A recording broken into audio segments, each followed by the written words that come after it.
আসসালামু আলাইকুম। আমি অ্যাডভোকেট ইমরান প্র্যাকটিস করছি নিয়মিত ডাক্তার কোর্সে।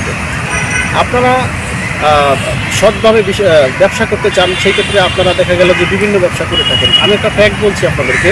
ধরেন আপনি একটা স্বর্ণের ব্যবসা করেন, আপনি সৎ বিশ্বাসে স্বর্ণের ব্যবসা করতে বসছেন। এমন সময় একজন ব্যক্তি আসলে আতঙ্কিত হয়ে যে বাসায় কিছু নেই, স্বামী অসুস্থ অথবা শিশু অসুস্থ, একটা স্বর্ণের বা কানের দুল বিক্রি করবেন। এখন কানের দুল বিক্রি করতে গিয়ে উনি তো আপনাকে বিভিন্ন ধরনের মিথ্যা কথা বললো, আপনি ঠিক উপকার করার জন্য কানের দুলটি কিনলেন। তো কেনার পরে কিছুক্ষণ আপনি ওয়েট করলেন, আপনিও দেখা গেল যে একটু কম দামে কিনতে পারলেন। পরবর্তীতে মনে মনে আপনি ভাবতেছেন যে আপনি হয়তো অনেক ব্যবসা করেছেন। এরপরে কিছুক্ষণ পরে আপনার দোকানে পুলিশ চলে আসলো, আপনাকে গ্রেপ্তার করে নিয়ে গেল। পরবর্তীতে আপনি জানতে পারলেন যে আপনার বিরুদ্ধে চোরাই মাল গ্রহণের একটা মামলা হয়েছে। আপনি ডিটেলসটা যখন দেখলেন, তখন দেখলেন যে যে ব্যক্তি আপনার কাছে স্বর্ণের দুলটা বিক্রি করেছে সে অবশ্যই একজন বাসাবাড়িতে কাজ করে, কাজের বুয়া।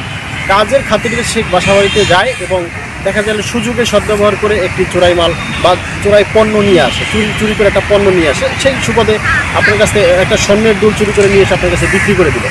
আপনার বিরুদ্ধে কিন্তু চুরির ধারাটা আসবে না।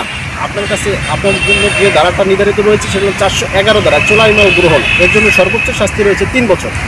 যদি আদালত এইটা প্রমাণ করতে পারে যে আপনি নিয়মিতই এই কাজটা করেন এবং চোর সদস্যদের সাথে জড়িত, তাহলে আপনাকে 413 ধারা অনুযায়ী সর্বোচ্চ শাস্তি মৃত্যু, যাবজ্জীবন কারাদণ্ড দিতে পারে, সর্বনিম্ন 10 বছর হতে পারে। তো সবাই ব্যবসা করবেন সতর্ক থেকে এবং সৎভাবে। যে কোনো পরামর্শের জন্য আমার সাথে যোগাযোগ করতে পারেন। ধন্যবাদ সকলকে। আসসালামু আলাইকুম।